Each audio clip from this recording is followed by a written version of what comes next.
o vosso corpo por sacrifício vivo, santo e agradável a Deus, que é o vosso culto racional. E não vos conformei com este século, mas transformai-vos pela renovação da vossa mente, para que experimenteis qual seja a boa, agradável e perfeita vontade de Deus. Amém? Irmãos, a interpretação melhor que existe para o sacrifício vivo é a prática. Diariamente oferecemos nós mesmos ao Senhor. A maneira de se viver o Evangelho de Cristo é fazer na prática o que Ele nos ensina. As práticas nas áreas, na área em casa, na escola, na faculdade, aonde estiver, não é pelas falas e não é pelas palavras rebuscadas que muitos dizem, mas é pelas práticas que nós oferecemos nosso sacrifício vivo.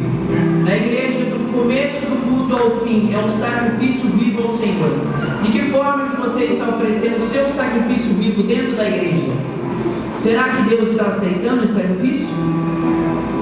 Será que você está se esforçando da forma que deveria para oferecer esse sacrifício? Já que não é mais necessário fazermos holocaustos, para que Deus mande fogo para que nós oferecemos nosso sacrifício, e pela graça nós temos que oferecer diariamente a nós mesmos ao Senhor, e às vezes não damos conta de fazer isso. O que falta para nós?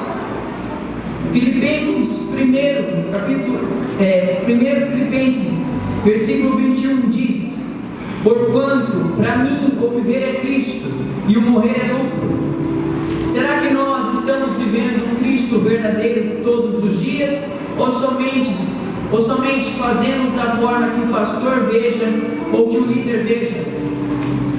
Devemos lembrar que o nosso pastor não é o pastor Gilmar Larte. O pastor da igreja é Jesus, que ele simplesmente está aqui para representar Jesus Cristo dentro dessa igreja. E se nós não tivermos capacidade de respeitar o nosso pastor, estar junto com ele o tempo todo, teremos a capacidade de respeitar Jesus Cristo? Teremos capacidade de oferecer um sacrifício vivo para que o pastor veja, ou porque Jesus está vendo? Então, meus irmãos, no versículo 2 apresenta: não vos conformei com este século, mas transformados pela renovação do vosso entendimento. Será que nós devemos nos conformar na escola pela promiscuidade que existe hoje em dia, ou no trabalho, ou na faculdade, ou até mesmo em casa? Ou devemos ser a diferença na terra, a luz e o sal da terra, até que a igreja seja arrebatada pelo Cristo que nós temos? O dever do cristão para ser transformado pela renovação do entendimento, e a única forma de nós sermos transformados, a única forma de nós procurar uma renovação, um novo entendimento, é ler a Bíblia, praticar a Bíblia. A Bíblia é considerada um dos maiores best-sellers do New York Times, mas se ela for aberta, é a boca de Deus falando, ou em outras interpretações, é os lábios de Deus, pelo entendimento e pela explicação ao nosso coração do Espírito Santo. Será que nós estamos fazendo a boa e agradável vontade de Deus? Mas como que nós vamos fazer a boa e agradável vontade de Deus? É um tabu para nós ou está claro? A boa e agradável vontade de Deus é seguir os passos de Jesus. Não é o que a igreja determina ou o que o pastor determina ou o que acha que é. É o que está na Bíblia, é o que Cristo praticou quando esteve na terra. Será que nós estamos compactuando com as coisas que o mundo diz? Ou estamos vivendo o Cristo verdadeiro e mostrando a nossa posição como igreja em qualquer lugar? Não é necessário você estar na escola ou estar em qualquer outro lugar pregando ou falando 24 horas de Cristo, mas sim pelas tuas obras, e sim pelos seus gestos, e sim pela tua posição, que quem olhar vai dizer para você. Você não precisa dizer que você é crente. O crente que precisa dizer que é crente, ele não é crente verdadeiro. O crente que é crente, pelas suas obras, de longe é visto uma luz que brilha, e as suas obras fazem a diferença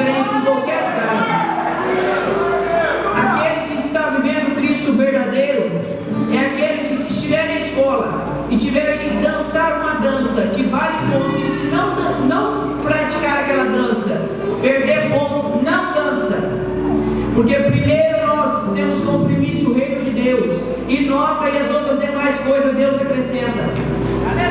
Nós devemos estar posicionados em qualquer lugar. Muitos criticam um representante dos direitos e recursos humanos, mas ele está posicionado. A Igreja do Brasil está posicionada, e todas as igrejas têm que estar posicionadas, porque a igreja tem que estar posicionada, que cada está consentindo com as coisas erradas. Nós temos que estar se posicionando. Agora mesmo nós louvamos que o rei está voltando. Será que quando o rei voltar, nós iremos com ele? Nós estamos vivendo o Cristo verdadeiro? Estamos vivendo as práticas cristãs estabelecidas na Bíblia, pela graça em Cristo Jesus? Ou não? Será que quando ele voltar e chamar o pastor João lá e falar, suba com a igreja, mas fulano não vai porque ele compactuou com coisas erradas, fulano achou que o carro às vezes era mais importante do que vir para a igreja, fulano comprou o carro e não quis levar os irmãos, compactuou com coisa errada, trocou a bênção pelo abençoador? Quem troca a bênção pelo abençoador não recebe mais bênção, mas quem fica com a bênção e com o abençoador recebe bênçãos todos os dias. Então o que eu quero dizer para a igreja, os jovens da igreja Agem do Brasil, os adolescentes, que nós temos que estar posicionados na escola. Qual que é nossas atitudes? Amém. Amém. Será que se nós fôssemos filmados dentro da sala de aula ou dentro da escola e fosse mostrado para o pastor da igreja ou aqui no telão, como é que seria?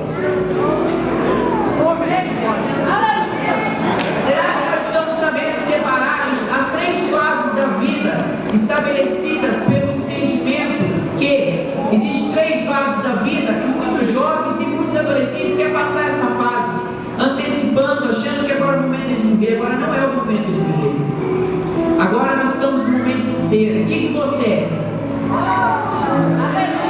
Nós estamos passando pelo momento que nós temos que nos capacitar. Temos um curso de teologia. Quantos jovens nós temos aqui fazendo um curso de teologia? É melhor não perguntar. Então, este é o momento de nós buscar o entendimento, e é o momento de nós estarmos preparados para passar para a segunda fase, que é ter um casamento, ter um compromisso com o cônjuge, ter uma casa, ter um carro, adquirir bens, adquirir demais coisas.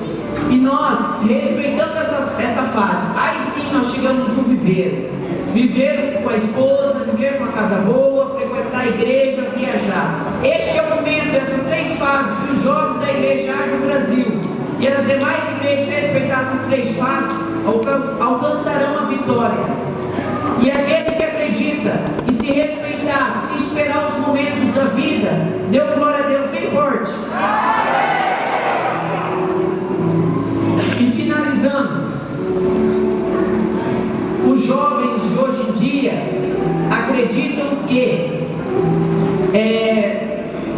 como que eu posso dizer, ter prazer, se alegrar em alegrias, em prazeres momentâneos, em prazeres que outrora é prazer e depois vem o arrependimento, depois vem a angústia, depois vem a discórdia, em bebidas, em drogas e demais outras coisas, em práticas que nós crentes não devemos praticar. Há momento para tudo. O mundo não vai acabar antes de você fazer algo ou certa coisa. Então, mas nós, quando nós se angustiamos por certa coisa, que às vezes não dá certo uma prova, que às vezes não conseguimos efetuar uma coisa à nossa vontade, nós temos uma coisa que eles não têm, porque nós temos a alegria da salvação e nós não dependemos de nada para nos se alegrar momentaneamente. Nós temos alegria o tempo todo. E quando nós estamos tristes, de queda nós temos o Espírito Santo para consolar e encher a igreja do fogo do Espírito Santo. Aleluia! Nós temos que procurar o Espírito Santo quando nós necessitamos de um aconselhamento que nós não sabemos que o pai possa dar, a mãe não possa dar. Eu peço aconselhamento do meu pastor, porque ovelha não cuida de ovelha. Quem cuida de ovelha é pastor. Ovelha que cuida de ovelha, uma das duas vai estar mal, as duas. Então nós temos um pastor aqui que nós temos que respeitar. Ele é um representante que em carne e osso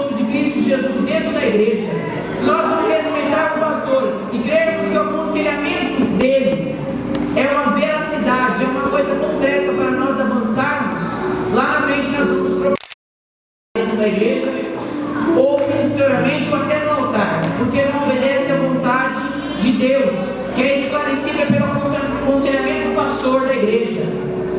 Nós crentes, nós nos temos que achar, porque tem certas coisas que eu não vou falar para o meu pastor, eu vou falar para minha amiga, eu vou falar para minha mãe. Não. Quem vai ter que prestar conta da igreja não é ninguém, é o pastor. Jesus vai vir buscar a igreja e fala: cadê a igreja, pastor Jumelard?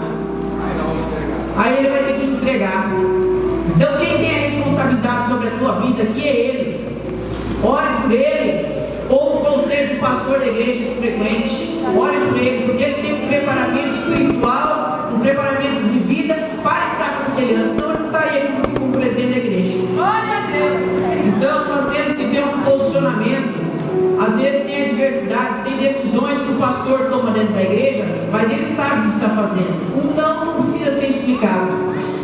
E finalizando, nós temos jovens se preparar, há momento para tudo. No curso de teologia, amanhã eu quero ver os jovens que se posicionam, os jovens que querem crescer na vida, que querem desvendar mistérios que não sabem, dúvidas que não sabem. Não é ninguém que vai explicar, é no curso de teologia. Amanhã eu vou estar aqui, e quem estiver aqui é o vitorioso. Finalizo com uma mensagem. Finalizando: porquanto para mim o viver é Cristo e o morrer é lucro. Essa deve ser a identidade dos jovens da arte do Brasil. Agradeço a oportunidade. Amém.